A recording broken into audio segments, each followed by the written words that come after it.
তখন উপজেলা প্রশাসন উত্তরে বলে যে সরকারের এত টাকা নাই যে যে আপনাদেরকে গৃহ নির্মাণ করে দিবে।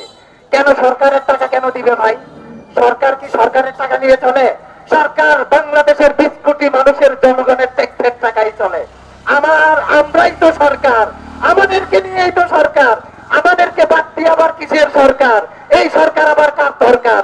কেনই বা সরকার? এই স্বাধীনতা আমরা চাইনি, এই স্বাধীনতা দেখতেও চাই না।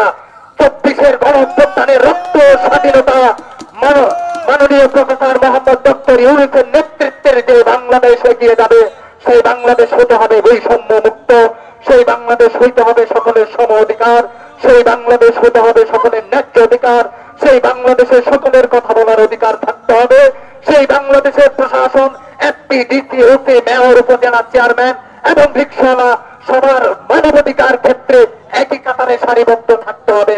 মসজিদে ঢুকতে যেন আমাদের নামাজের কাতারে কোনো দ্বিধাদ্বন্দ্ব থাকে না, কে এমপি, কে চেয়ারম্যান, কে রিকশাওয়ালা সেই পরিচয় থাকে না। আগামী বিগত 24-এর 5 আগস্টের পরের বাংলাদেশ এইভাবে যদি গড়ে তুলতে পারেন, তাহলে বাংলাদেশ আমরা জীবন নিয়ে বাঁচতে চাই। না হলে সর্বপ্রথম সৌরেন সাইড আমাদেরকে করবেন। সর্বপ্রথম আপনাদের বন্দুকের বুলেটের অভাব নাই, আবার আপনারা বাইরে বুলেট করতে পারবেন না, কারণ বাইরে আপনাদের অস্ত্র চালানোর ক্ষমতা নাই। আমার দেশের প্রশাসন আমার দেশের জনগণকে অস্ত্র চালাতেই সক্ষম। আমার দেশে যদি মানবিক করিডোরের নামে যদি রোহিঙ্গা আর আর্মিকে যদি জায়গা দেওয়া হয়, আমার দেশে যদি 1988 সন থেকে 2025 সন পর্যন্ত যদি 30 লক্ষ রোহিঙ্গাকে এইখানে জামাই আদর দিয়ে WFPর সহযোগিতা এবং ইউনিসেফের সহযোগিতা আমার বাংলার জমিনের ভূখণ্ডে রেখে তাদেরকে জামাই আদর দিয়ে যদি খাওয়ানো হয়, তাহলে কি আমরা কি তাদের চেয়ে নগণ্য? আটটা কামাল হল দিবে না, আটটা কামাল ইবার হওয়া পড়তে না, পাথর মারা হতে না।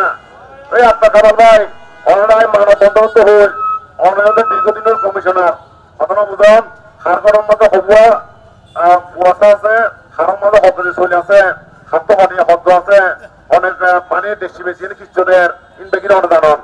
কিন্তু আমরা হইতে তাল বাগানা বহুদিন করছেন 60 বছর বয়সের একদিন খবর সুস্থ সমাধান করিবেন। ইতারাও ফেরত নাই নয়, ইতারা একটা মাথার ঠাই গুজে ফেললাই, একটা জায়গা লাইছে যেরো যদি ভূমি হলে থাকে বাংলাদেশের নাগরিক থাকে, যদি ব্যবস্থা না করেন তাহলে ডিসির অফিসে নাইবেন, তখন অনলাইন নাহলে বাড়াবাড়ি হইব। তখন আমি মিডিয়ার সামনে বুঝছো অন্যায় করেন না নিয়ে করেন। আমাদের বেতন এমনিতে হাতে হয়ে গেছে, আমাদেরকে দিতে দিচ্ছে না কারণে দালালের কারণে।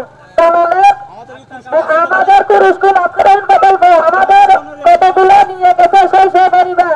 এখনো আমাদের এখানে অনেক পরিবার থেকে গেছে, এখানে সিএল করা দেওয়া হয়েছে। সিএল করার ভিতরে আমরা 94টা পরিবার আছি। 94টা পরিবারের মধ্যে এখন কয়েকটা বাসা ভাঙে রাখতেছে করে সুন্দর না করে। আমরা তো প্রকল্পে আপনার প্রকল্পে দেওয়ার জন্য করি, আমাদেরকে যেটা দিচ্ছে না কেন? ওই প্রশাসন কেন এদের দালালের চক্র বেড়ে গেছে? এই দালালের চক্রান্তের কারণে আমরা আমাদের ইচ্ছেগুলো হচ্ছে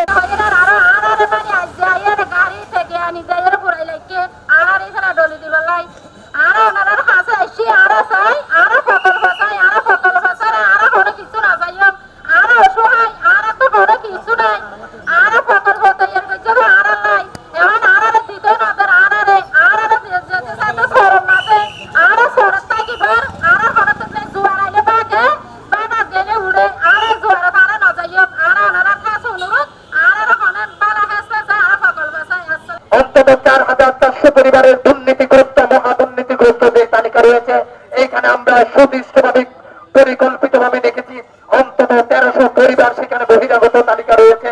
অন্তত 1413টি পরিবার যেখানে দীর্ঘ 42 বছর বসবাস করছে, তাদের নাম নাই। যারা বসবাস করছে তাদেরকে আমি জনকে জন গণে দিব।